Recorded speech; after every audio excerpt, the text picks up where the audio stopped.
Occupational English test. Listening test. This test has 3 parts. In each part, you'll hear a number of different extracts. At the start of each extract, you'll hear this sound. You'll have time to read the questions before you hear each extract, and you'll hear each extract once only. Complete your answers as you listen. At the end of the test, you'll have 2 minutes to check your answers. Part A. In this part of the test, you'll hear 2 different extracts. In each extract, a health professional is talking to a patient. For questions 1 to 24, complete the notes with information that you hear. Now, look at the notes for Extract 1.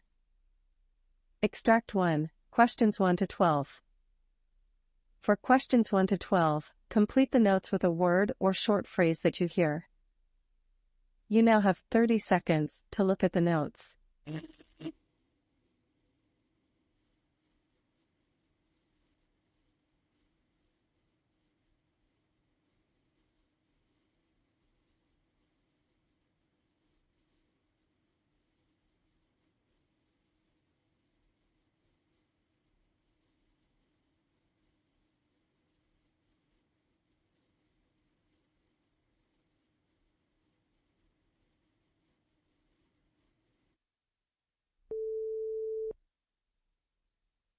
I can see on the chart that you were admitted last night with pneumonia, but we know that this is part of a series of health problems. So I'm here to talk about your medical history. Is that okay? Yes, of course. I'm definitely ready to get to the bottom of all of this. I mean, so many visits to my GP and then the AE, and now an actual stay in the hospital. Yes, I can imagine it has been quite frustrating. So I can see that you told the AE doctor that you have had a few episodes of cough over the last 6 months. And then there's this sudden pain. I think it's happened 3 times. I would be fine, and then there would be this sudden and intense sharp stabbing pain on the right side of my chest. I would try to take a deep breath, and it would just get worse. The pain also got worse whenever I coughed or sneezed. Okay, so right-sided pleuritic chest pain. I understand that you went to your GP for this.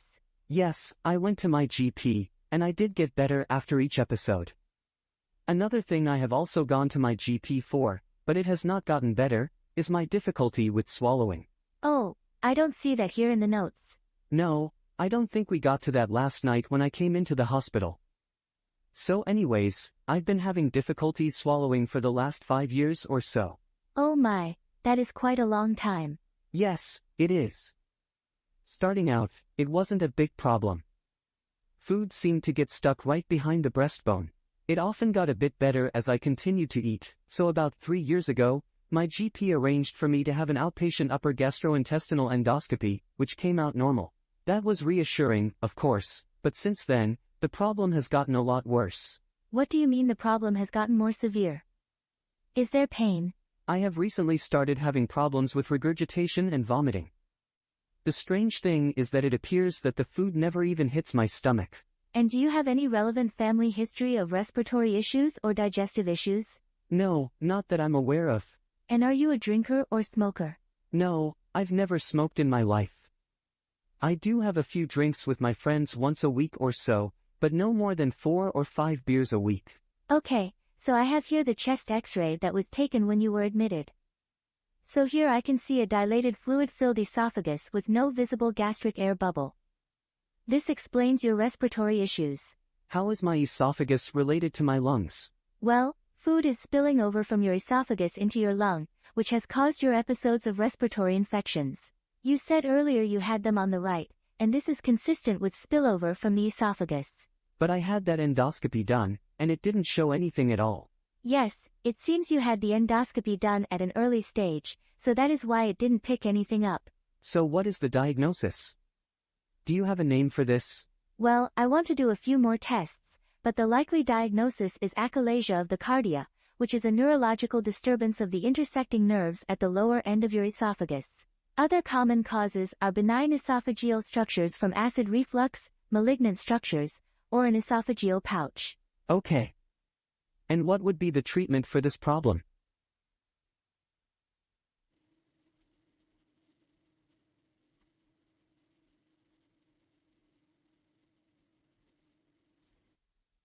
Extract 2, questions 13 to 24.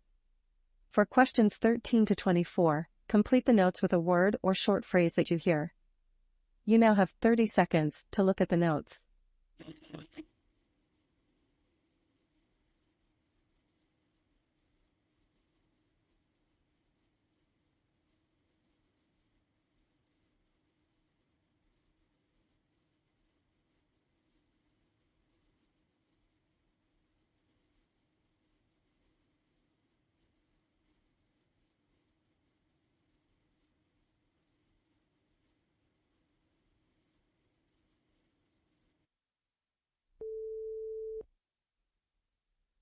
How are you feeling today? Well, about the same as last time. Well, let's just take a few moments to review your symptoms before getting the investigation results. So I mentioned last time I thought I had gained some weight, and it appears to keep going. I mean, now my face has become very round, and I have this, what I think is a fatty deposit between my shoulders. It's not a good time for my body image. And what about the stretch marks that you started noticing before our last appointment? Yes, that is still there and now has spread up my abdomen and down my thighs. I've also noticed that a cut I got working outside is taking forever to heal. I'm not sure if that is related to all of this, but it is quite alarming. In general, what is your energy level and your mood? Like some days I am not sure if it is severe fatigue or depression or a bit of both, but there is a real struggle to get out of bed these days. So I am somewhat afraid to be around my grandchildren as I just feel so irritable all of the time. I mean, the other day I lost my temper over the simplest thing. So it seems like your physical symptoms are definitely getting worse, and these are affecting your mood somewhat. I think that's definitely true. So what about those investigations, Doc? Well, as you probably recall, we carried out quite a few diagnostic investigations. There were the urine and blood tests. With the urine test, we were particularly interested in the cortisol levels. We also had you help us conduct a saliva test to check for cortisol levels as well. Yes, it was a bit intense, collecting urine over a 24-hour period and then having to remember to get a sample of saliva in the evening. Yes, so the 24-hour urinary cortisol investigation showed cortisol excretion of more than 3 times the upper limit of normal, which is strongly suggestive of Cushing's syndrome. The late-night salivary cortisol measurement affirms this finding. Okay, so I understand the high levels of cortisol, and now you're saying they cause Cushing syndrome. What does cortisol do exactly? Well, cortisol plays a variety of roles in your body. For example, it helps to regulate blood pressure, inflammation, and keeps your heart and blood vessels functioning normally. It also helps your body respond to stress. Sounds like serious stuff. It is. The condition is associated with significant morbidity and mortality, so rapid diagnosis and management are essential. What exactly would happen without treatment? There would be bone loss, which could result in unusual bone fractures, and also high blood pressure and type 2 diabetes. Other possibilities include frequent and unusual infections, and a loss of muscle mass and strength. So what causes something like Cushing syndrome?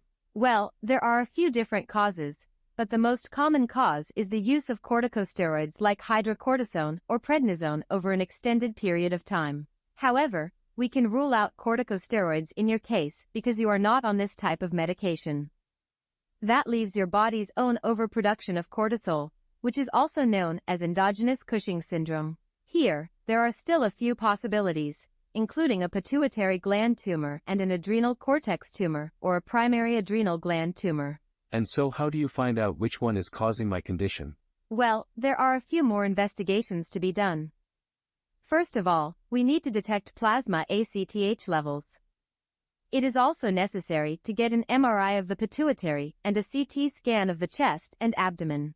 These will help us to identify the presence of a tumor. So now that you have me all scared, what are the treatment options? Well, that will depend on the cause, but there are medications that can temporarily reduce your glucocorticoid levels, which would help prepare you for definitive therapy. Surgery is a likely option, particularly if the cause of your Cushing syndrome is an adrenal or pituitary gland tumor.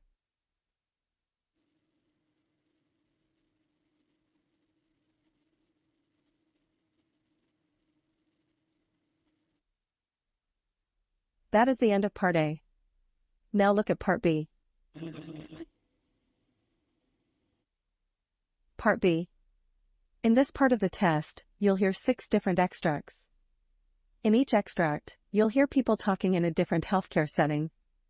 For questions 25 to 30, choose the answer A, B, or C, which fits best according to what you hear. You'll have time to read each question before you listen. Complete your answers as you listen. Now look at question 25.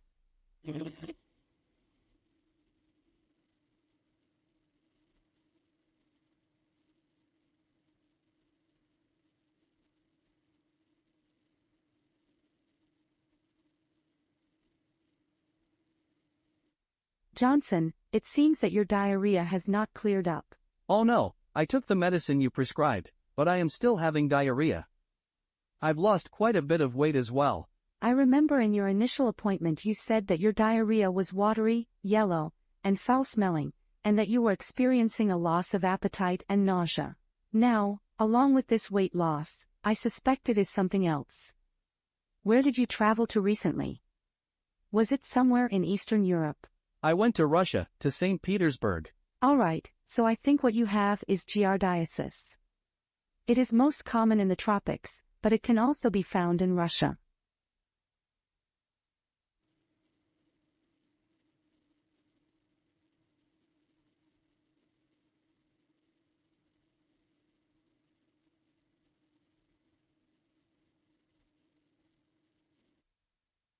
Now look at question 26.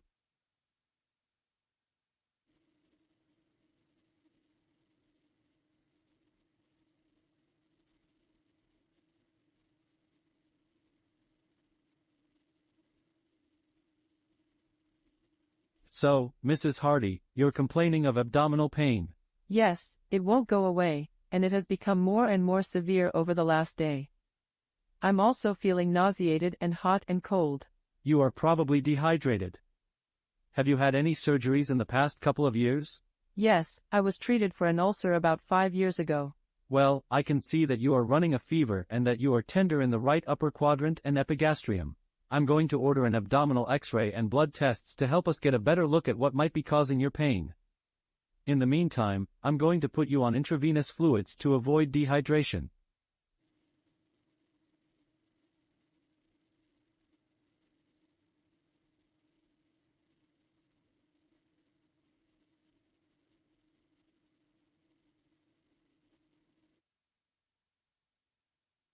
Now look at question 27.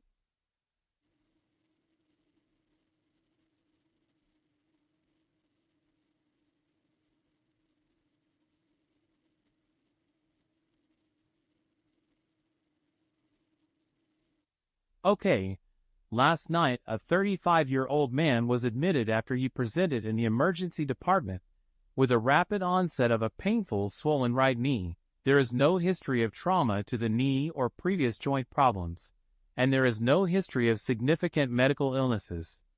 The patient feels generally unwell and has noticed that his eyes are sore. His initial examination of the cardiovascular, respiratory, abdominal, and neurological systems was normal. His right knee is swollen, hot, and tender with limited flexion. X-rays showed soft tissue swelling around the joint, and no other joints appear to be affected. The patient reported recently traveling to Thailand on business. The probable diagnosis is post-infective inflammatory mucositis and arthritis, likely triggered by non-gonococcal urethritis. I have ordered urethral swabs to exclude chlamydial and gonococcal infections to determine the cause for the urethritis and the inflamed knee.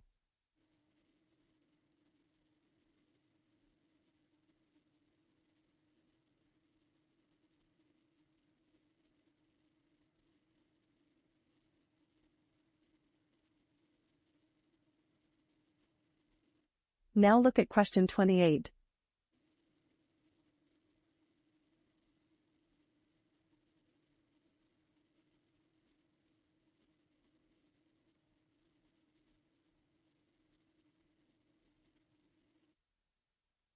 I am here today to introduce a new role at our facility as well as discuss some of the problems this new role is intended to deal with. First of all, the new role is the clinical nurse leader. We are assigning a clinical nurse leader to micro units of around 12 beds throughout the hospital. The clinical nurse leader will primarily function as a liaison between physicians and patients, as well as a mentor to other nurses. As you all know, we have experienced a range of problems stemming from poor communication between providers. So, one of the main purposes of this role is to get better information flowing faster so that decisions can be made more efficiently and effectively. We think this will result in patients having a better healthcare experience with fewer redundancies and in physicians having a better understanding of what happens to a patient when another provider takes over.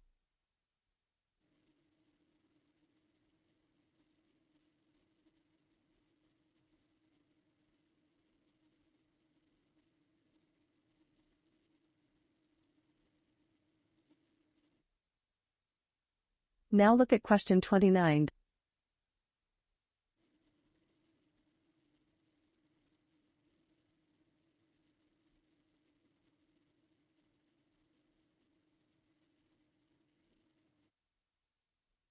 Dr. James, you have been a GP for 15 years, right? Yeah, that's correct. I've seen general practice change quite a bit in that time. There is an increasing workload and pressure on general practice. So much so that many younger GPs are choosing to work as locum GPs or choosing to work abroad. But I mean, the big part of the problem is the lack of physicians choosing to go into general practice. I've heard quite a few GPs talk about their days getting busier and longer in order to cope with increased demand, which obviously makes it incredibly difficult to juggle working life and home life, especially if one wants to have a balance. Yes, 12-hour minimum working days have definitely become the norm, not the exception. I'm of the opinion that the current state of general practice is completely challenging.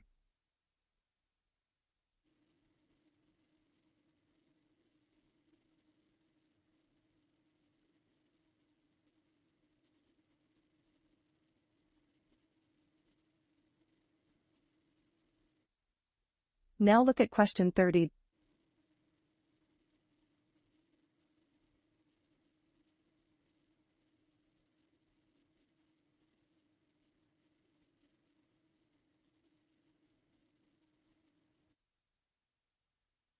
So, Dr. Alex, I've already spent over an hour going through the list of patients for this morning's diabetic clinic. I'm trying to decide which patients can be seen by the nurse and which should be seen by the GP. Let me see if I can help with that. I mean, we already have quite a busy day with the second-year medical students coming in, which is going to reduce the number of patients one of the doctors can see. Yes, every day is a case of juggling priorities and complex needs. That is definitely true. I also have at least an hour of reports and routine administration with prescriptions waiting for me. I wish it were easier to get some temporary support until our colleague on sabbatical comes back.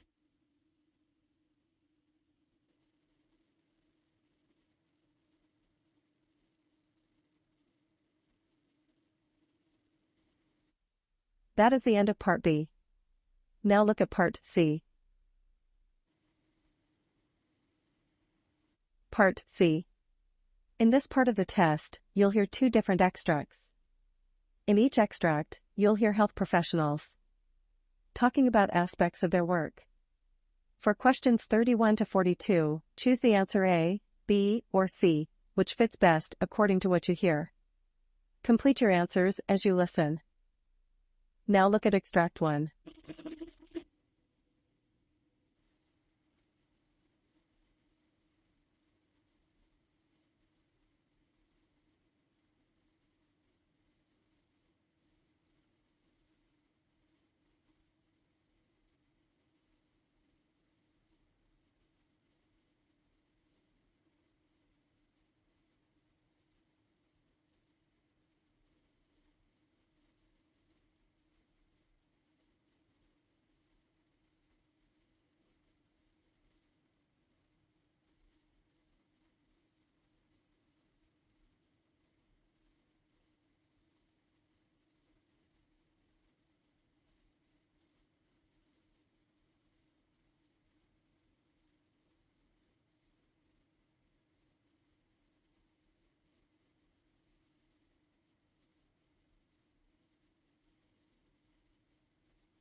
My name is Dr. Courtney Stanton, and today we're going to discuss atherosclerosis. This is a disease in which plaque builds up inside your arteries, the blood vessels that carry oxygen-rich blood to your heart and other parts of your body. Plaque is made up of fat, cholesterol, calcium, and other substances found in the blood. Over time, plaque hardens and narrows your arteries, limiting the flow of oxygen-rich blood to your organs and other parts of your body. Atherosclerosis can lead to serious problems, including heart attack, stroke, or even death. The exact cause of the condition isn't known. However, studies show that it is a slow, complex disease that may start in childhood and develops faster as you age. Atherosclerosis may start when certain lifestyle factors damage the inner layers of the arteries. These factors include smoking, high amounts of certain fats and cholesterol in the blood, high blood pressure, high amounts of sugar in the blood due to insulin resistance or diabetes. Plaque may begin to build up where the arteries are damaged. Over time, plaque hardens and narrows the arteries. Eventually, an area of plaque can rupture or break open. When this happens, blood cell fragments called platelets stick to the site of the injury. They may come together to form blood clots, narrowing the arteries even more and limiting the flow of oxygen-rich blood to your body. Depending on which arteries are affected, blood clots can worsen angina, chest pain, or worse, cause a heart attack or stroke. Researchers continue to look for the causes of atherosclerosis and hope to find answers to questions such as why and how the arteries become damaged, how plaque develops and changes over time, and why plaque ruptures and leads to blood clots. They are particularly aware that there are certain risk factors. In fact, many factors place you at risk of atherosclerosis.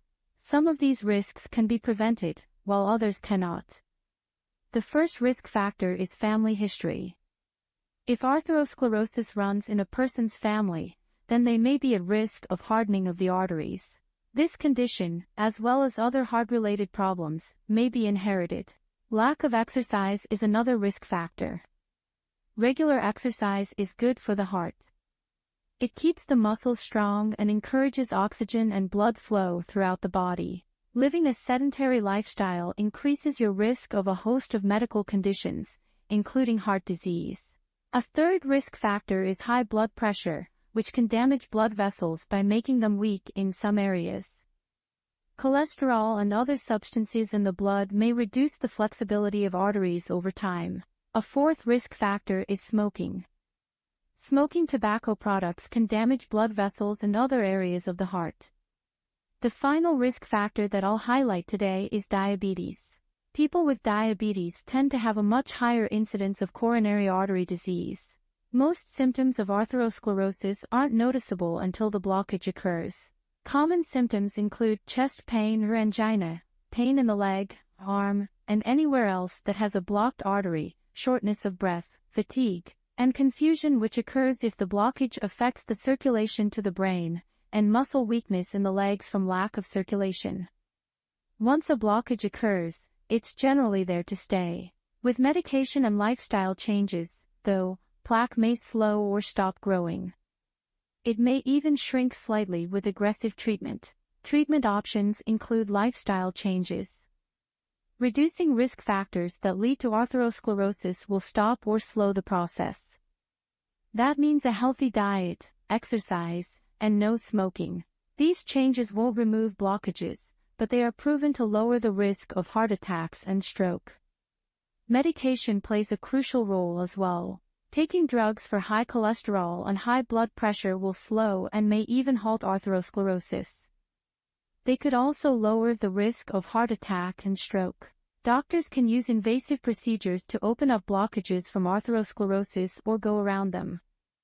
Stenting involves using a thin tube inserted into an artery in the arm or leg to reach the diseased arteries. Blockages are visible on a live X-ray screen. Angioplasty and stenting can often open up a blocked artery. Stenting helps to reduce the symptoms, although it does not prevent future heart attacks. Bypass surgery is another option where surgeons harvest a healthy blood vessel, often from the leg or chest, and use it to go around the blocked segment. These procedures can have complications, but they're usually safe for people with significant symptoms or limitations. So, in summary, atherosclerosis is a disease characterized by the buildup of plaque in the arteries, leading to a narrowing of the blood vessels and reduced blood flow. It can have severe consequences such as heart attack and stroke. While the exact cause is unknown, certain risk factors like family history, lack of exercise, high blood pressure, smoking, and diabetes increase the likelihood of developing the condition. Lifestyle changes, medication, and invasive procedures are the main treatment options to manage atherosclerosis and lower the risk of complications.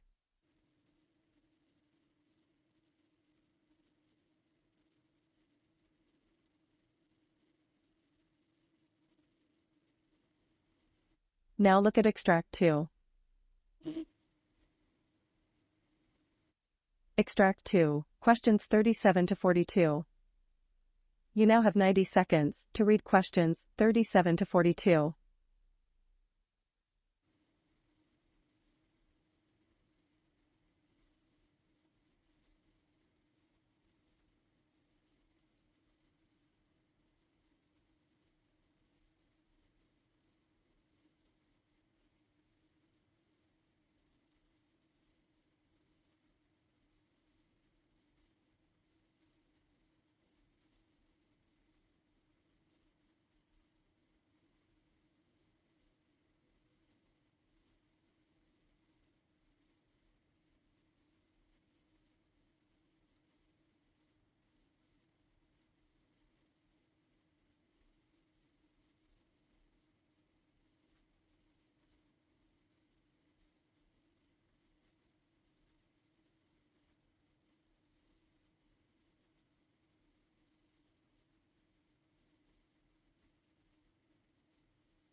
Alpha and beta thalassemia are hereditary diseases that affect red blood cells, also known as erythrocytes.